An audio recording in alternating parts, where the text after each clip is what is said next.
25,000 troops out of D.C. at this point, I think is really where it's kind of slowing the process down.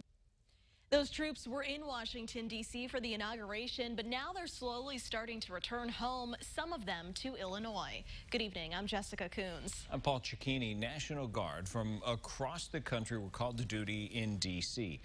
Members were glad to be called up and relieved in the end that nothing happened. WCIA3's Bryce B. Mint spoke to one guardsman.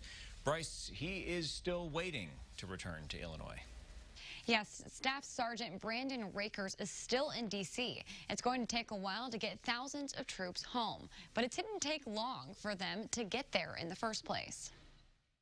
The city's definitely cleared up here quite a bit over the last 24 hours. Just going back to normal. And normal means not having thousands of National Guard members on the streets of D.C. One Illinois Guard member says they were called to duty quickly for the inauguration. So we were actually notified roughly about 18 hours prior to us actually showing up, getting ready, getting on a plane, and then showing up here. Brandon Rakers, Staff Sergeant, says he worked crowd control in D.C. He stood behind police as backup.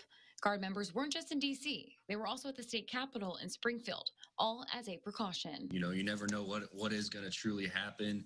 You know, they were trying to give us a heads up of anything they knew that was coming. As far as we were told, you know, there was truly nothing big planned to where they were assuming, just like we were assuming, that, you know, it was going to be a peaceful transfer of power. It was. My whole soul is in this, bringing America together. Rakers says it was a positive way to start the new year. I mean, from what we've seen so far, totally peaceful transition, and hopefully moving forward, it'll stay that way. Looking back, Rakers has a unique perspective on 2020 and what it meant for the Guard. 2020 was a really good year for the Guard, and actually being utilized, you know.